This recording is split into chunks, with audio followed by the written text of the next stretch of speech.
Assalamualaikum warahmatullahi wabarakatuh. Selamat datang kembali di channel video Aini and Family. Sebelum saya mau sharing tentang apa yang akan saya bahas di video kali ini, saya mau nanya dulu, pernah nggak sih bibu sekalian yang sedang nonton video ini nyobain asinya? Kayak pas netes gitu ya, terus dicoba, gimana ya rasanya? Pernah nyoba nggak? Kalau saya pernah.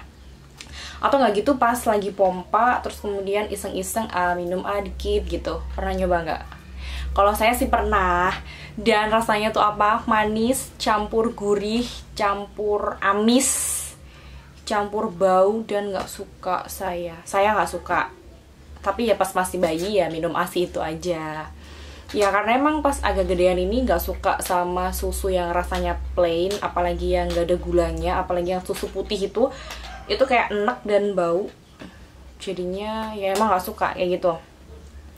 Dan saya kadang waktu kayak nyusuin terus kemudian ada ASI netes, rasanya tuh manis, gurih, dan agak amis seperti yang tadi sudah saya sebutkan. Ternyata rasa manis ini diperoleh dari laktosa, itu adalah gula alami yang diproduksi oleh tubuh yang memang ada dalam yang kandungannya tuh tinggi dalam ASI sehingga rasanya manis. Terus kemudian gurihnya itu diperoleh dari lemak. Mungkin waktu awal-awal ASI keluar yang kayak agak bening itu hanya manis aja, dominan rasa manis karena lemaknya belum terlalu banyak. Tapi ketika terus dihisap nanti warnanya akan berubah jadi pekat, putih pekat banget, dan itu lebih gurih itu karena kandungan lemaknya sangat tinggi. Nah, rasanya ya seperti itu ASI, ada manis, ada gurih-gurihnya gitu. Gurih dan ada manis-manisnya gitu maksudnya. Dan ternyata rasa ASI itu bisa berubah seiring dengan makanan yang kita konsumsi, seiring dengan kegiatan yang kita lakukan. Nah, di video kali ini saya akan membahas rasa manis dan gurih alami pada ASI itu bisa berubah karena beberapa hal. Jadi ada banyak hal sih, yaitu tadi dari makanan bisa, terus kemudian dari aktivitas yang kita lakukan. Ya wajar sih, karena kan ASI diproduksi oleh tubuh ya, tapi ketika makanan kita yang biasanya kita nggak pernah makan itu kemudian jadi makan itu, atau kita melakukan aktivitas yang sebelumnya nggak pernah kita lakukan, pasti akan berubah rasa ASI seperti itu. Yang pertama, langsung aja kita bahas. Yang pertama yang menyebabkan rasa ASI berubah itu adalah hormon. Jadi hormon seorang ibu setelah melahirkan dan ketika dia menyusui itu kan pasti naik turun ya. Hormon itu akan berubah seiring dengan siklus reproduksi perempuan. Anaknya nangis, enggak nangis.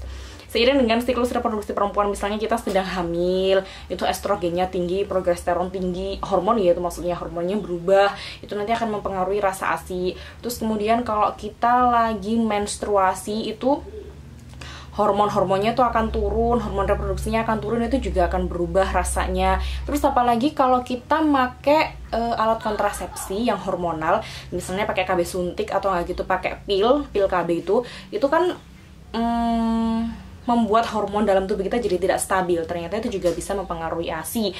Bukan hanya mempengaruhi kualitasnya, tetapi juga kuantitasnya. Jadi kayak sebelum kita mau memakai alat kontrasepsi, sebaiknya kita konsultasi dulu ke bidan atau dokter yang bersangkutan agar produksi dan kualitas ASI tetap bagus, seperti itu. Nah, bagaimana kalau selama kehamilan misalnya sedang menyusui tapi sudah hamil lagi? Ini kan hormonnya akan berubah dan akan mempengaruhi rasa ASI. Apakah kandungan hormon yang tinggi yang ada dalam ASI itu bisa mempengaruhi rasanya kan berubah ya? Apakah bisa mempengaruhi kualitasnya? Berdasarkan jurnal-jurnal penelitian yang telah saya baca, ternyata meskipun sedang hamil dan hormonnya sedang fluktuatif, itu kita tetap boleh menyusui selama kehamilan itu tidak beresiko tinggi. Artinya tidak ada preeklamsia atau nggak gitu, tidak darah tinggi, ataupun kehamilannya tuh tidak memiliki resiko apapun, jadi tetap boleh menyusui dan tetap aman. Terus yang selanjutnya ternyata olahraga. Yang kedua ya, yang mempengaruhi rasa ASI adalah olahraga. Olahraga kenapa bisa mempengaruhi rasa ASI? Iya dong, kalau kita olahraga pasti akan ada asam laktat yang itu menyebabkan kita menjadi lelah dan capek. Nah, asam laktat yang bercampur dengan keringat yang keluar, iya dong, olahraga pasti mengeluarkan keringat ya. Misalnya kayak kita kardio, senam, atau apapun lah, olahraga apapun pasti akan mengeluarkan asam laktat dan akan mengeluarkan keringat di sekitar dada dan payudara, seperti itu. Nah, Jika sudah seperti itu, rasa ASI pasti berubah dong. Rasa keringat gimana sih? Kayak asin-asin gitu kan. Yang awalnya rasa ASI gurih, ada manis-manisnya, sekarang jadi ada asin-asinnya. Ya karena ada penumpukan asam laktat, juga ada bekas keringat hasil kita olahraga tadi. Solusinya gimana? Solusinya ya kalau kita mau menyusui sebaiknya kita membersihkan dulu payudara dari keringat biar kebersihannya juga terjaga dan rasanya juga tidak berubah. Dan kita juga olahraga yang wajar-wajar aja, jangan sampai yang mengeluarkan keringat. Ya olahraga ringan sama sedang aja, jangan sampai yang terlalu berat atau harus konsultasi dulu sama yang bersangkutan, misalnya konselor laktasi atau nggak gitu ya bidan lah misalnya. Jangan sampai olahraga yang terlalu berat itu membuat kita kelelahan sehingga kuantitas dan kualitas ASI yang seharusnya kita berikan ke si bayi bagus akhirnya jadi turun kualitas dan kuantitasnya. Jangan sampai seperti itu. Terus kemudian yang ketiga, ternyata yang ketiga itu adalah kalau kita konsumsi obat-obatan. Ya wajar sih, pernah nggak sih ibu-ibu menyadari kalau misalnya kita lagi minum, yang pernah saya alami ya, kita lagi minum multivitamin, misalnya yang pernah saya alami itu minum Enervon C, warnanya Enervon C kan ke oranye-oranyan gitu. Nah ketika saya minum, itu urin kita, warna pipis kita juga ada oranye-oranyenya gitu. Nah ternyata urin itu kan berasal dari darah, ASI pun juga diproduksi dari darah. Kalau dalam urin yang dibuang itu ada oranye-oranyenya, pasti bahan yang digunakan untuk memproduksi ASI ini juga pasti ada kandungan obatnya itu tadi. Pasti juga rasanya akan berubah menyesuaikan dengan rasa si obat itu. Meskipun dosisnya mungkin hanya 1% sampai 2%, tapi ya karena konsumsi obat-obatan akhirnya bayi juga ikut merasakan. Terus kemudian yang paling sering itu kalau kita konsumsi antibiotik, itu rasa antibiotiknya kan kayak pahit gitu ya. Nah itu juga bisa mempengaruhi rasa ASI. Solusinya gimana? Ya solusinya sebelum kita mengkonsumsi obat-obatan yang mau kita konsumsi, misalnya kita sedang mengalami terapi penyembuhan apa gitu ya, kita harus konsultasi dulu ke dokter yang bersangkutan bahwa kita harus memberitahukan kalau kita sedang menyusui. Karena ada beberapa obat itu yang ternyata memiliki kayak semacam reaksi apa ya, pokoknya nggak bagus ketika dikonsumsi sama ibu menyusui. Jadi kita harus konsultasi dulu. Yang keempat itu adalah merokok. Ada ya sebagian dari kita ibu-ibu di luar sana mungkin ya itu yang merokok ketika menyusui. Nah ternyata ASI itu juga akan terpengaruh rasanya karena seorang ibu yang merokok. Dan rasanya berubah jadi gimana? Rasanya berubah jadi kayak ada rokok-rokoknya gitu. Karena ya itu tadi asapnya kan terhirup, bisa jadi nanti sampai ke ASI seperti itu. Terus kemudian solusinya gimana? Solusinya misalnya enggak kita sih, ada ibu-ibu yang merokok terus kemudian mau menyusui. Sebaiknya sebelum menyusui tunggu 2 jam dulu untuk meminimalisir agar rasa yang ada di dalam ASI itu tidak sampai terkontaminasi rasa dalam rokok. Yang selanjutnya adanya infeksi masitis. Infeksi masitis pada payudara itu bisa menyebabkan rasa ASI berubah loh. Masitis itu infeksi pada payudara yang disebabkan oleh bakteri ataupun jamur, dan biasanya ada nanahnya ya, mohon maaf.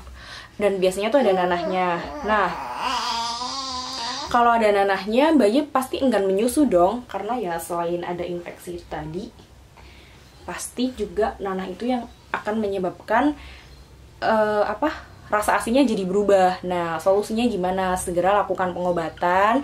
Terus kemudian sebenarnya nggak terlalu masalah sih kalau menyusui dalam keadaan masitis, tapi pasti bayinya nggak nyaman, ibu juga nggak nyaman seperti itu.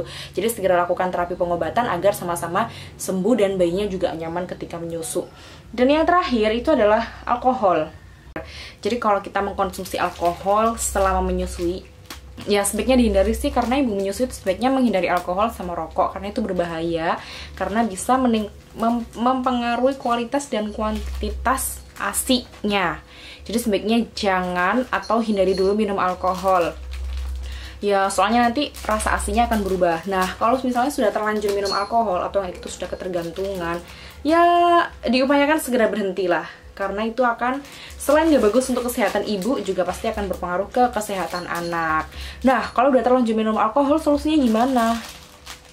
Tunggu 2 jam dulu setelah minum alkohol baru bisa nyusuin ya. Karena itu tadi, untuk bisa menetralisir rasa alkohol yang ada dalam tubuh, biar tidak digunakan sebagai bahan untuk produksi ASI, ya tunggu 2 jam terlebih dahulu. Terus kemudian selama menunggu 2 jam itu sebaiknya diimbangi dengan banyak minum air, karena ini bisa menetralisir rasa alkohol dalam tubuh dan menghilangkan efeknya, sehingga ketika memproduksi ASI itu sudah yang tanpa mengandung alkohol, seperti itu.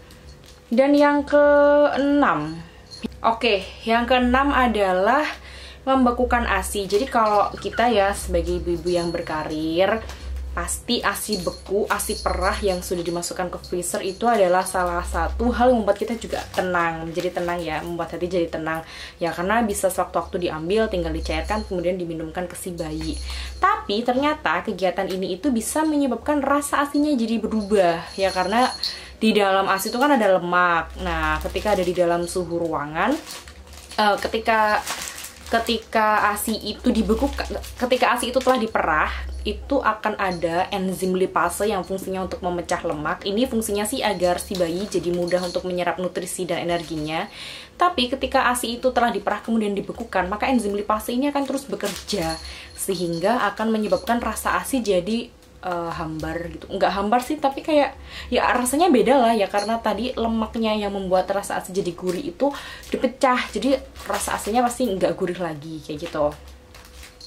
Nah, sebaiknya kita kalau mau memerah ASI, kita terapkan dulu rule of 6.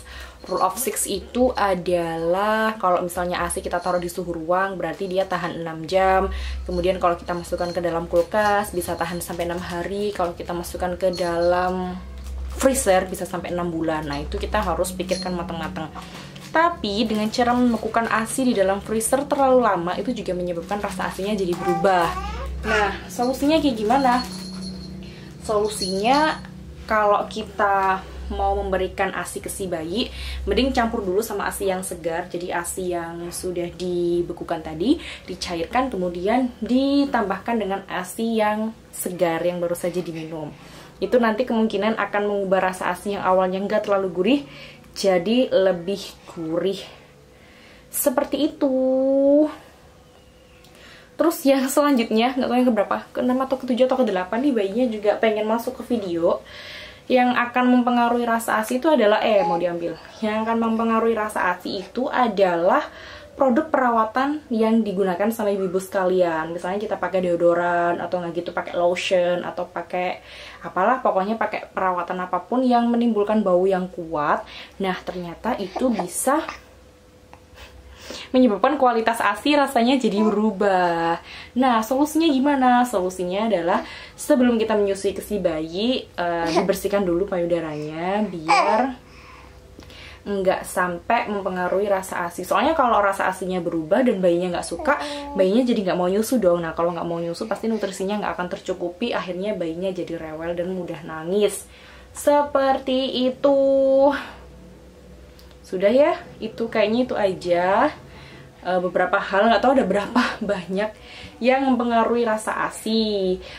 Upayakan apa yang kita makan, apa yang kita, aktivitas yang kita lakukan sebaiknya kita batasi agar tidak mempengaruhi perubahan rasa ASI yang diminum oleh si bayi ini. Soalnya kalau kalau ASInya berubah, itu nanti akan menyebabkan si bayi jadi menolak untuk menyusu. Kalau dia lebih suka nggak apa-apa sih, tapi kalau dia menolak malah jadi bahaya kan, seperti itu.